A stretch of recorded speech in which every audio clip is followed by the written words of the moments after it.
नमस्कार, मैं हूं विजय विद्रोही और आप देख रहे हैं अनकट।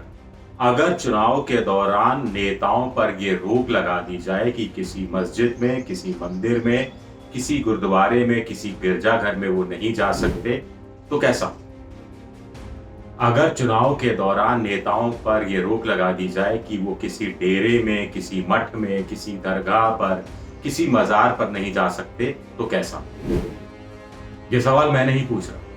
ये सवाल राजस्थान हाई कोर्ट ने पूछा है चुनाव आयोग से, और चुनाव आयोग से 2 हफ्ते के अंदर जवाब मांगा है कि उनकी नजर में वो क्या सोचते हैं कि क्यों ना चुनाव के दौरान नेताओं पर, उनके उम्मीदवारों पर, राजनीतिक पार्टी के नेताओं पर और उम्मीदवारों के एजेंटों पर रोक लगा दी जाए कि कहीं वो किसी भी धार्मिक स्थल पर नहीं जा सकते, किसी डेरे और मठ पर नहीं जा सकते। अब रिट याचिका लगाई थी, एक संत हैं वैदेही, तो उन्होंने रिट लगाई थी और उन्होंने कहा था कि अपने वकील के माध्यम से कि नेता, उनके उम्मीदवार, उनके एजेंट जाते हैं और ऐसे में धार्मिक भावनाओं से थोड़ा खिलवाड़ भी हो जाता है, धार्मिक भावनाओं से खेलने की भी कोशिश होती है, धार्मिक भावनाओं को भड़काने की, उकसाने की भी कोशिश होती है।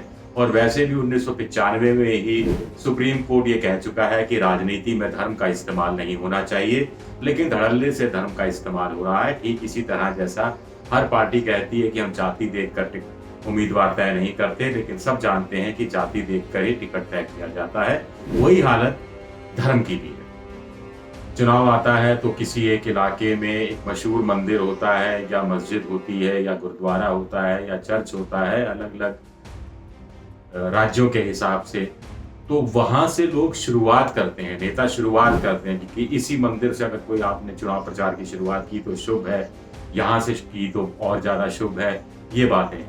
दूसरा, जो मठ हैं, जो डेरे हैं, उनका इस्तेमाल होता है कि नेताजी जाते हैं और जो मठ के और डेरे के जो सर्वे सर्वा जो प्रमुख होते हैं वो किस ढंग से उनका स्वागत करते हैं, नेताजी कैसे पैरों पर गिरते हैं, कैसे वो आशीर्वाद देते हैं, और इसी बहाने पूरे देश भर में ये तस्वीरें जाती हैं, ये वीडियो जाता है और भक्तों को पता लग जाता है कि स्वामी जी इस बार किस पार्टी के किस उम्मीदवार को वोट देने की इनडायरेक्ट रूप में अपील कर रहे हैं, उनका आशीर्वाद किसके साथ है, क्योंकि आप डायरेक्ट तो कह नहीं सकते। तो ये तरीका अपनाया जाता है।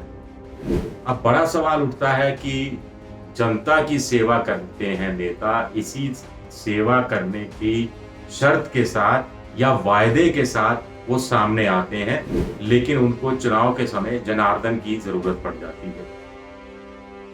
एक तरफ वो चुनावी रैलियों में कहते हैं जनता ही जनार्दन है, उधर चुनावी रैली में जाने से पहले वो जनार्दन यानी मंदिरों में, मस्जिदों में, गिरजाघरों में, गुरुद्वारों में जाना शुरू कर देते हैं। ये भी एक विडंबना है। फिर अलग अलग धर्म के लोग अपने अपने हिसाब से अपने अपने धर्म के जो वोटरों को लुभाने की कोशिश करते हैं। आपको ध्यान होगा कि गुजरात में राहुल गांधी गए तो मंदिरों में गए, और जितने मस्जिदों में गए उससे दुगनी स्थिति मंदिरों में गए वो संख्या में, और वहां पर उन्होंने तो खुद को जनेऊधारी ब्राह्मण कह दिया था। बीजेपी के नेताओं को खैर ये साबित करने की जरूरत ही नहीं है, ओवैसी साहब को भी आप जानते हैं कुछ साबित करने की जरूरत नहीं है। लेकिन कुल मिलाकर अब देखना दिलचस्प रहेगा कि चुनाव आयोग इस पर क्या राय देता है, या चुनाव आयोग कहेगा कि संसद पर छोड़ दिया जाए या सभी दलों पर छोड़ दिया जाए कि वो आपस में तय करके कोई एक रास्ता निकाले। अब आपको ध्यान होगा कि पिछले लोकसभा चुनाव में तो जो हनुमान जी हैं वो भी कहीं दलित हो गए थे, कहीं जाट हो गए थे, कहीं कुछ हो गए थे, कहीं कुछ हो गए थे। और उसी दौरान मैं इलेक्शन कवरेज कर रहा था, मैं झुंझुनू के पास एक जगह था, तो मुझे वहाँ सड़क के किनारे बालाजी का एक मंदिर दिखा, हनुमान जी की विशाल प्रतिमा थी। मैं वहाँ चला गया, मैंने वहाँ के पुजारी से पूछा तो ये कि आपके हिसाब से हनुमान जी क्या हैं, दलित हैं, सवर्ण हैं, ब्राह्मण हैं, क्या है आखिर? तो पुजारी ने मेरी तरफ देखा और कहा कि आप क्या सवाल करते हैं। मैं तो इस बात को लेकर परेशान हूँ कि महंगाई आजकल इतनी बढ़ गई है कि हाईवे पे मंदिर है, अच्छा खासा चढ़ावा आ जाता था, हर ट्रक वाला रुक के चढ़ावा चढ़ा के जाता था।